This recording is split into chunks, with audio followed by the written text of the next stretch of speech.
Organized crime and its linkages with terrorism. Organized crime constitute nothing less than a guerrilla war against society. Uh, Lyndon B. Johnson, former president of the USA. Introduction. The United Nations Convention Against Transnational Organized Crime UNCTOC of 2000 defines an organized crime as a structured group of three or four persons existing for a period of time and acting in connect with the aim of committing one or more serious crimes or offenses in order to obtain directly or indirectly a financial or material benefit, and therefore the serious crime committed by these groups can be termed as organized crime. Some examples of organized crimes are gambling, betting, trafficking of narcotics, trafficking of arms and ammunition, kidnapping, extortion, prostitution, rackets, supari killing, contract killing, human and child trafficking, trafficking of human organs, making and circulation of fake Indian currency notes (FICN), money laundering and its variants such as hawala trading in wildlife parks, etc. Here we discuss a few of the important organized crimes which adversely affect affect the security environment of the country and their linkages with terrorism. Drug trafficking. According to the UNODC, drug trafficking is the global illicit trade involving cultivation, manufacture, distribution, and sale of substances which are prohibited under drug laws. It is estimated that $400 billion worth of yearly trade in illicit drug trade happens globally. Of all type of organized crime, drug trafficking has perhaps the most adverse impact on the security environment of the country. The reasons are mentioned below. The profit margins are immensely high, up to 20 times of the cost price or more compared to other crops or even other illicit businesses. The high profit margin leads to turf wars and bloodshed between rival gangs aiming to control the cultivation and trade of narcotics. It leads to other forms of organized crime such as arms trafficking, forgery of travel documentation, illegal immigration, money laundering, murder, extortion, and bribing. Sometimes it leads to law enforcement officers being compromised and even attack upon them and the border guarding forces which endanger national security. It causes drug addiction, dropouts from school and colleges, poor health alignments, HIV/AIDS, and even death of the consumer, resulting in lost productivity and rising medical expenses from the society. It has international dimensions as the cultivation of poppy, marijuana, and cocaine may occur in one country, processing in another, consumption in a third, and yet the gangs operating may be based elsewhere. These gangs exploit their international linkages for indulging in anti-national and terrorist activities. Most of the terrorist organizations use drug trafficking to fund their organizations and operations, at least partially. It affects several aspects of people's life, health of individual people and economic development, safety on the street, and sometimes even the stability of governments. India is situated between two of the global hotspots of drug production, the Golden Crescent, Iran, Afghanistan, and Pakistan, and the Golden Triangle, Myanmar, Laos, and Thailand. India is both a destination for narcotics, drugs, and a route for their trafficking to another countries. The Golden Crescent in the world's largest producer of opium and cannabis. Heroin is trafficked from the Golden Crescent and to India through the bordering states of Jammu and Kashmir, Punjab, Rajasthan, and Gujarat through road and rail route, or even by throwing the narcotics consignment over the border fences. There has been instances of using drones too for the purpose. Sometimes the consignment is hidden in field across the border fencing, from where it is later collected by the Indian linkmen. Sea routes using boats through the creeks in the run of Kutch is also used sometimes. The smuggled heroin finds its way to several states and cities of India for consumption. Heroin is smuggled into India from the Golden Triangle uh, through uh, through the unfenced Indo-Myanmar border with the help of local and ethnic linkages and criminal network across the border, misusing the free movement regime. It is also done by the formal trade route through Moreh in Manipur, sometimes even the sea route from the Cox's Bazar and Chittagong ports of Bangladesh to Mizoram via the Chittagong Hill tax is used. Recently, besides heroin, synthetic narcotics, drugs such as methamphetamines and amphetamine type stimulants ATS manufactured in Myanmar and adjacent countries are also being trafficked into India. On the other hand, precursor chemicals such as ephedrine, pseudoephedrine, and acetic and anhydride, which are used in drug factories in Myanmar to process heroin and cough syrup with high codeine content such as Fentanyl and Corex are smuggled from India to Myanmar. The large quantities of fentanyl syrup, heroin, and brown sugar are also smuggled from India to Bangladesh. Cannabis Ganja is smuggled from Nepal to Bhutan into India along with a reverse trafficking of cough syrup and anti-anxiety drugs used as narcotics from India to Nepal and Bhutan. India also allows illicit production of opium in 24 districts in Rajasthan, Uttar Pradesh, and Madhya Pradesh. However, about 10 to 30% of the illicit opium is illegally diverted by the cultivators for illicit production of heroin. This apart, illicit poppy cultivation takes place in several states against which the Narcotics Control Bureau (NCB), the Central Bureau of Narcotics (CBN), and the local police carry out regular destruction operations. Recent reports have also indicated the involvement of Maoists or in Jharkhand, Orissa, and Chhattisgarh in encouraging opium cultivation and processing in lieu of the significant part of the proceeds. Linkages of drug trafficking with terrorism. Drug trafficking is an important source of funding for the organized and operational expenses of terrorist groups like the Lashkar-e-Taiba, Taliban, FARC, Colombia, and Hezbollah, Lebanon. About 15% of the financing of Jammu and Kashmir militant groups happens through drug trafficking. In return, terrorist organizations facilitate drug trafficking by providing protection and support to the traffickers. A number of Northeast militant groups such as the National Socialist Council of Nagaland, Isaac Muiwa, NSCNMIM, National Socialist Council, and Nagaland Khaplang, and the CNK and United Liberation Front of Assam Independent ULFA1 are either directly involved in drug trafficking or extract taxes from drug traffickers and smugglers. Sometimes the Northeast militant group have fought amongst themselves over the control of the drug trafficking businesses, leading to bloodshed. Drug trafficking cartels are also often involved in the procurement of arms and ammunition and supplying them to terrorist groups. Same routes, couriers, destinations, and channels are used by both drug traffickers and arms and ammunition smugglers. This has been confirmed by several instances of joint seizure of drugs along with arms and ammunition in Punjab, the Northeast CCC. The government, law enforcement, border guarding officials are sometimes bribed, lured with drug money, which helps both the terrorists and the drug traffickers. Moist to have been found to fund their organization and operations, at least in part through drug trafficking. A recent trend in trading in illicit drugs through darknet using cryptocurrency and channeling the process of terror financing has made it more difficult to trace the criminal terrorists or network. Narco-terrorism.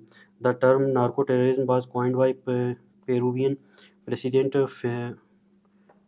Fernando Villa Belandi Terry in 1983. In this original context, it means the adoption of the terrorist type attack methods by the Peruvian and Colombian drug cartels against drug law enforcement officials to intimidate them and to coerce the government to change its drug enforcement policy. Later, the term has also come to mean terrorist organizations using drug trafficking to fund their organizations and operations, and are as also to recruit people. The D Company of Mafia Don Dawood Ibrahim is the best known example of the narco-terrorism in India. In the 1970s, Dawood Ibrahim set up his syndicate of drug trafficking, smuggling, black marketing of counterfeit goods, hawala extortion, and supari killing in Mumbai. From being in purely profit-driven criminals enterprise, the group plays into the hands of the ISI to assume a radical posture and to take revenge purportedly for the alleged atrocities upon the Muslim community in India. Dawood Ibrahim role transpired in the 1993 Mumbai serial blast case in which he smuggled arms, ammunition, and explosives into Mumbai using the same network through which he has smuggled narcotics drugs into India and employing his criminal associates to carry out the attacks. He was declared a global terrorist by India, the USA, and the United Nations in 2003 for his cooperation with Al Qaeda and Lashkar-e-Taiba. He is currently believed to be hiding in Karachi, from where he operates his business spanning 16 countries. In January 2020, Dawood Ibrahim, along with Masood Azhar, Hafiz Saeed, and Jakiur Rahman Lakhvi, was listed as a designated terrorist under the amended provisions of Unlawful Activities Prevention Act 1967 UAPA. Government's efforts to counter drug trafficking menace cultivation, processing, transportation, storage, sale, etc. of narcotic drugs and psychotropic substances have been declared a punishable offence under provision of the Narcotics, Drugs and Psychotropic Substance Act 1985 NDPS Act. Central agencies such as Narcotics Central Bureau and Central Bureau of Narcotics (CBN) have been tasked with the responsibility of curbing illicit drug trafficking and regulating their illicit uses. Narco Coordination Center (NCORD) has been constituted by the MHA for coordination amongst the various central and state agencies for effective drug law enforcement. To tackle drug trafficking menace, the central and state union territories (UT) governments have been working on drug supply reduction, drug demand reduction, and tackling substance abuse through treatment and rehabilitation of addicts. A national fund for control of drug abuse has been set up by the Government of India to cover the expense on combating illicit traffic in NDPS, identifying, treating, and rehabilitating drug addicts, is creating public awareness against drug abuse, etc. A national drug abuse survey to measure the extent, pattern, and trend of drug abuse in India is being conducted by the Ministry of Social Justice and Empowerment in association with the National Drug Dependence Treatment Center at All India Institute of Medical Sciences (AIMS). The Government of India has also revived the scheme of financial assistance to states for narcotics control. NCB has developed a new software, Seizure Information Management System (SIMS), to act as a complete online database of drug offences and offenders. The Government of India has signed 37 bilateral agreement MOUs for effective coordination with other countries in matter related to drug trafficking. Suggestions: proper financial investigations in each significant case of NDPS seizure is necessary to stop the money generated from illegal narcotics trade from entering into our economy. Provisions of Prevention of Illicit Traffic in Narcotics, Drug and Psychotropic Substances Act 1988 Pit and Pit and Bus Act should be used for detention of suspected persons with a view to preventing them from engaging in illicit traffic in narcotics, drug and psychotropic substances. Drug syndicates and their kingpins should be identified and strong actions taken against them to disrupt their illegal businesses. There is a need to spread more awareness among the public, particularly among the youth, about the ill effects of drug abuse. Adequate infrastructure for treatment, rehabilitation, and harm reduction should be created for victim of drug abuse.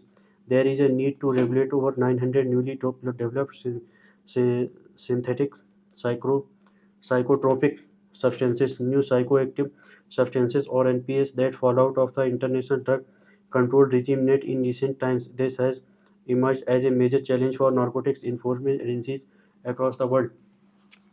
Fake Indian currency notes (FICN). Circulation of FICN is a serious challenge to India's economic security. On one hand, it devalues the currency and cause inflation in the economy. On the other, it is used for financing terrorist activities, including paying local couriers and guides for terrorists and meeting their expenses.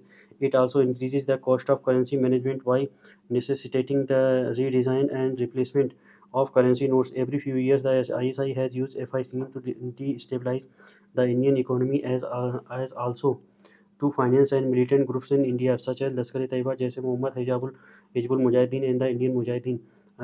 Reports indicate that David Coleman Hadley, the Lashkar-e-Taiba operative who conducted Rekhe in Mumbai prior to the 26/11 attack, has used FICN to cover his expenses.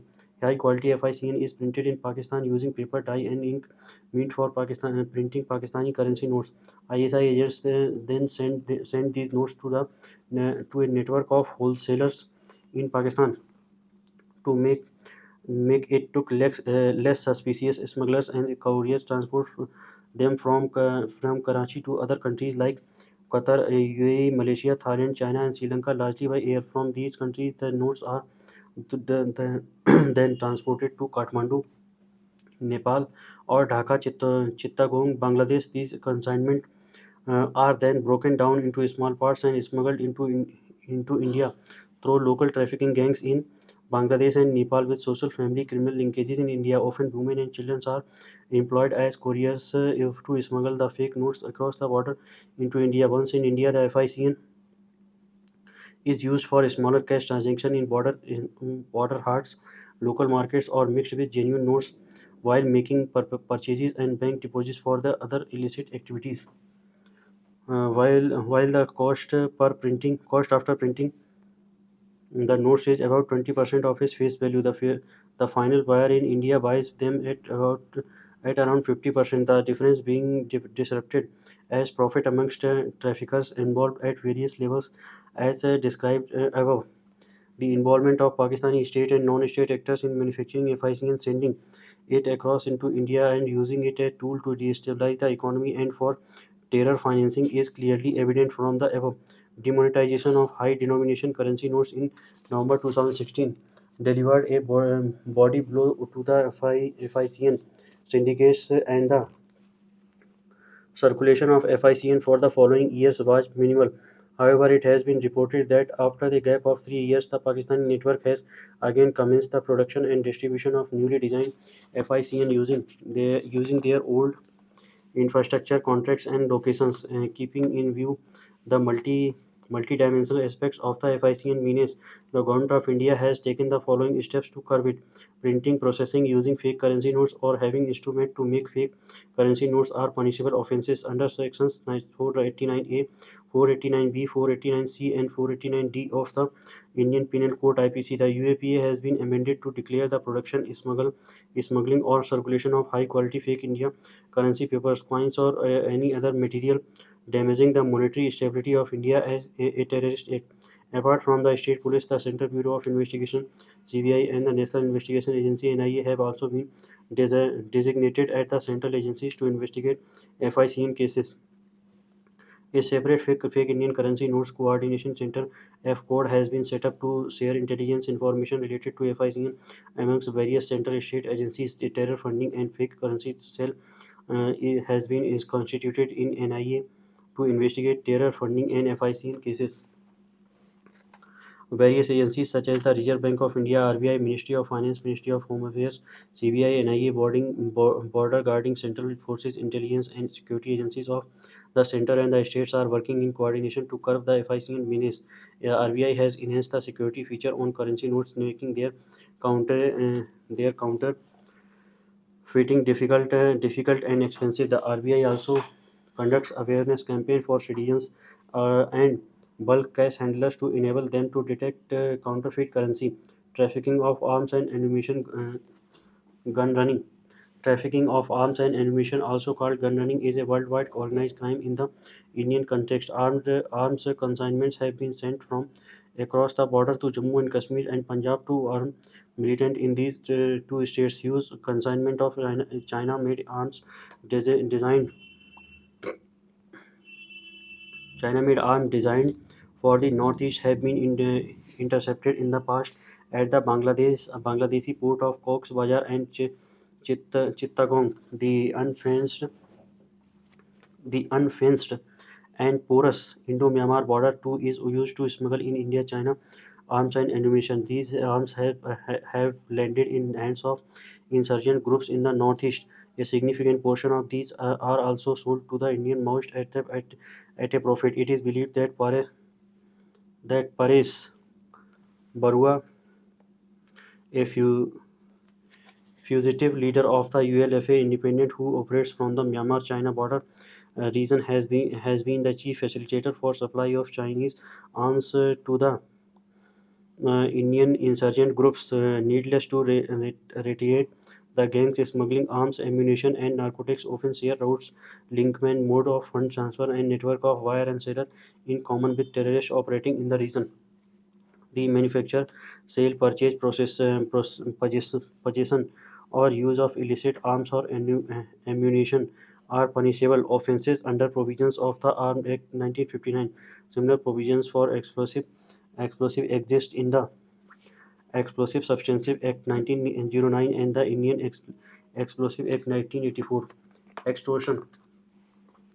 Extortion is the offense of obtaining money, property, and services from the another person through terror or coercion by putting her in fear of loss of life, injury, damage to property, or of reputation, etc. Extortion is an important tool in the hands of criminals and terrorists through which they gather funds, terrorize people, and increase their fear perception amongst all insurgent groups in the northeast. Indulge in extortion from businessmen, governments officials, local contractors, and the general public. This trend is also observed in most affected areas where levies are collected from the business community and the general populace.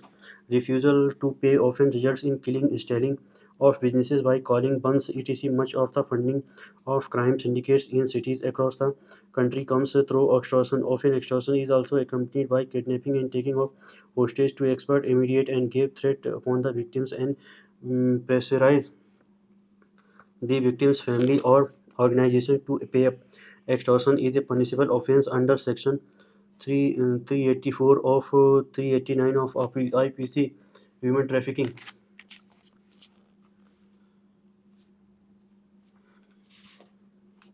Human trafficking. Human trafficking is a illegal transportation of people from one country or area to another, typically for purposes of forced labor or sexual exploitation. Human trafficking being one of the most profitable of organized crimes. Terrorists often partner with human trafficking gangs or indulge directly in it. Apart from generating lucrative revenues by sales, sometimes even online or slaves, or as hostage to secure ransom, or to perform support servitude roles. Trafficked women are also subjected to slavery and act of sexual violence by the trafficking rackets and terrorist organizations, as has been the case with the Islamic State of Iraq and Syria. Human trafficking has also been used to intimidate populations, bolster recruitment, and to boost the morale of their cadres. In India, Maoists have often used children as soldiers, and sexual violence upon female cadre is not uncommon. Human trafficking is a punishable offense under the Immoral Traffic Prevention Act 1986, the Juvenile Justice Care Protection Act 2000, the Protection of the Children from Sexual Offences POSCO Act 2012, and the relevant provisions for the of the Indian Penal Code at 1860 IPC.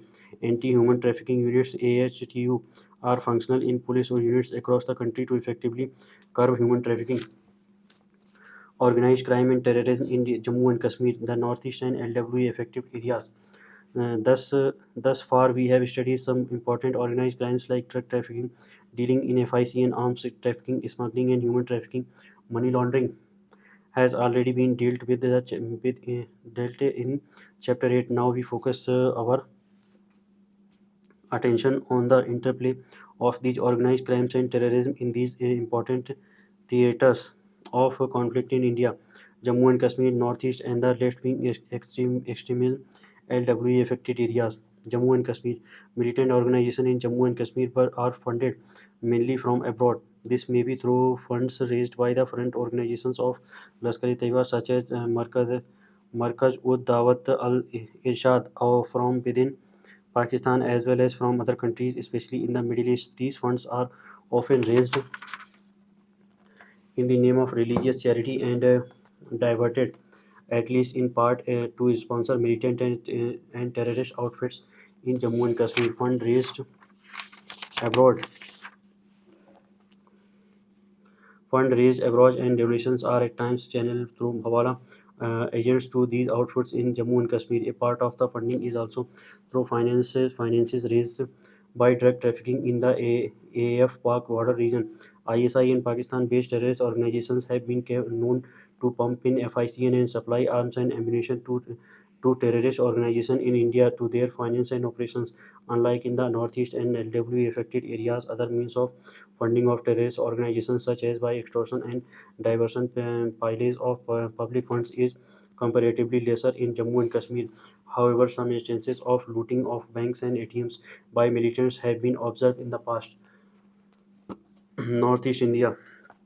Insurgent groups in the northeast have for long been involved in virtually running a parallel government. They indulge in extortion large-scale extortion from businessmen, industrialists, government officials, local elected representatives, contract and be like government officials as are sometimes threatened or bribed to award contracts to contractors pliable to the militant groups from whom a percentage of a government fund is collected as levy on protection money. Supplies of the public distribution system are at times diverted and sold in a black market to raise money for insurgent group. The nexus between drugs and armed trafficking and insurgent organizations in the northeast has been described earlier. Often transnational drug and arms traffickers collaborate with the insurgent groups in the northeast for the sale passage of contrabands consignments in lieu of a share of the profits. Left-wing extremism affected areas. Left-wing extremists often indulge in extortion from local businesses and collection of levies from rural folks of financing their activities. They have also at times supported the cultivation and processing of opium in some states such as Jharkhand, Bihar, Odisha, and Chhattisgarh in lieu of levies from the cultivators. The requirement of arms and ammunition has brought them closer to the northeastern insurgent groups. Children are quite often used as soldiers, and instances of sexual exploitation of female cadets are not uncommon. Legal provisions against organized crimes.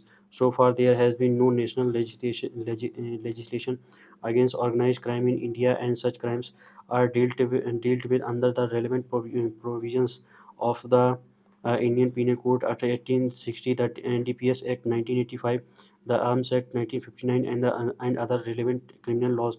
However, the few states have enacted their own special laws to counter organized crime. The most famous being the Maharashtra Control of Organized Crime 1999 and Makoka. The Maharashtra Control of Organized Crime Act 1999.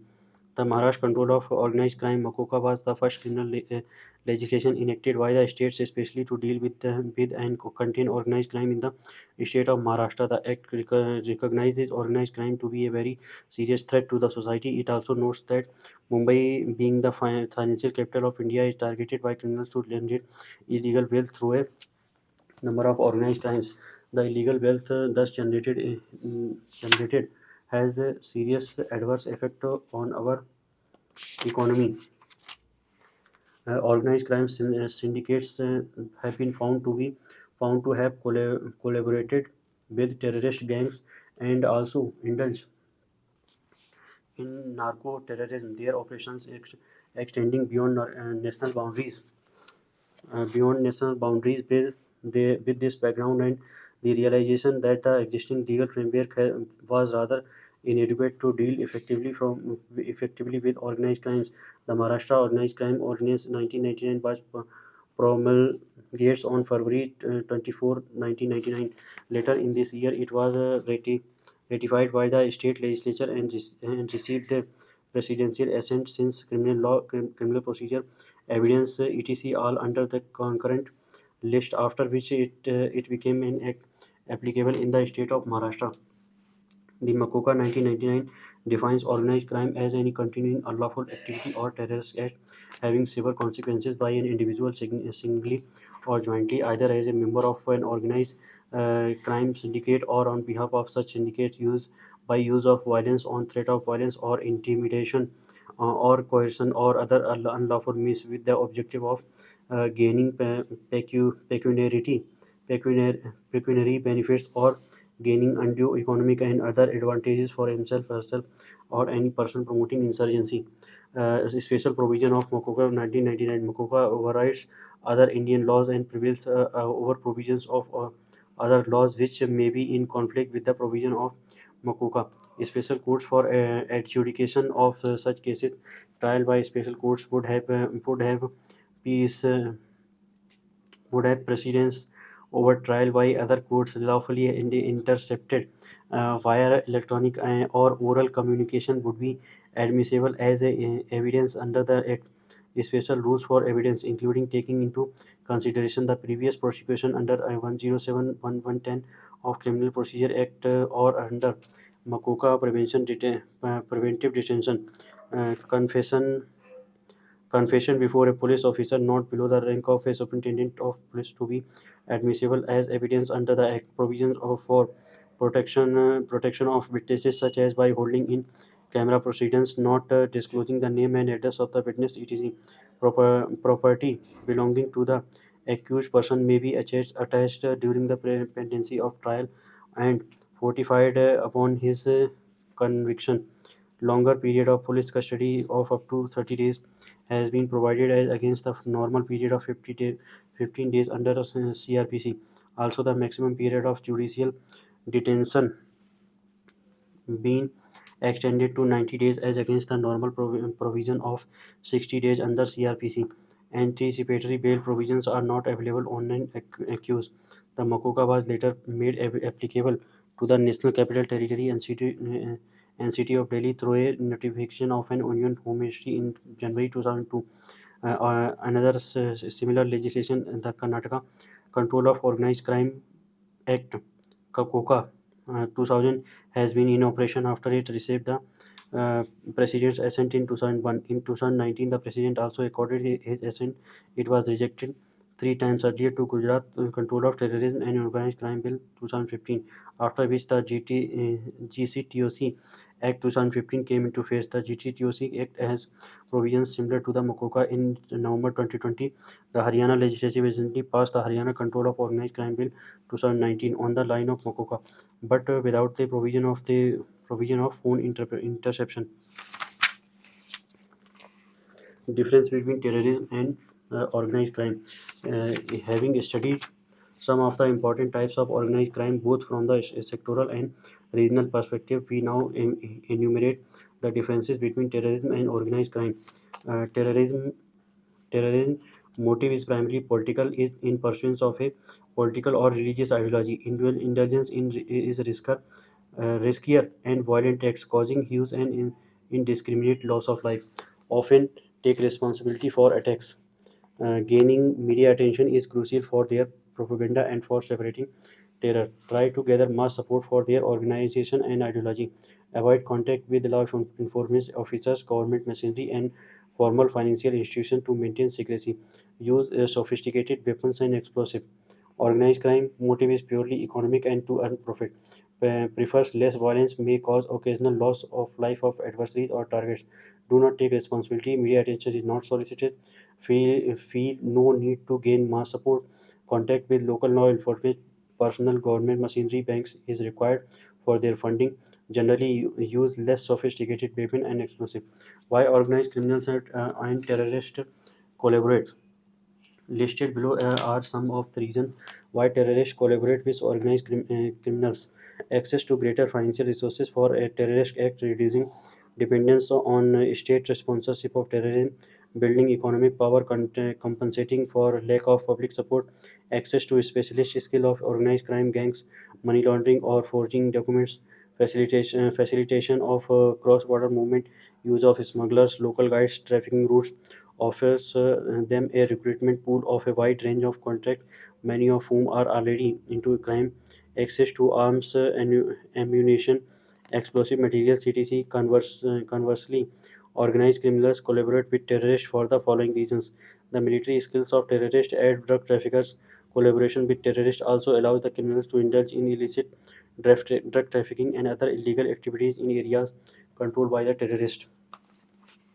Associating with terrorists increase fear factor of the criminal gangs, helping them improve their operational efficiency. For instance, more fear results in high ransom payments against the hostage. Terrorism results in the destabilization of existing political and economic structures, which helps organized crimes to flourish. Terrorism, organized crime continue. Even if table 1.11.1 depicts the salient differences between terrorism and organized crimes, yet the preceding discussions has already brought forth the close interlinkages between the two. These interlinkages are due to the needs of one upon the other for funding arms and ammunition network of associates, local contacts, etc. Instances of terrorism may have elements of organized crime built into them in and vice versa. Criminals and terrorist groups recruit from the same pool of for people, creating synergy and overlap in motivations and methods. Terrorism and organized crime are therefore two extremities of the terrorism organized crime continuum, and they display characteristics of each other. The interplay between terrorism and organized crime can be divided into the three types: coexistence, cooperation, and confluence. Coexistence refers to the type where terrorist and organized crime group exist and operate independently at the same place with some occasional opportunistic collaboration, such as terrorists buying arms from an arms dealer operating in the black market. Sometimes the two share a stronger and mutually dependent of or symbiotic relationship wherein one provides support such as arms and ammunition, local contracts, fake documents, safe passage, shelter, etc., and yet to the other, yet the two maintain their distinct identities and motivations. This is a stage of cooperation. Finally, the motives and means of terrorist organization and organized crime cartels may converge to an extent that one cannot be differentiated from the other, and both coalesce to form one and the same identity. This type of relationship between terrorism and organized crime is called confluence.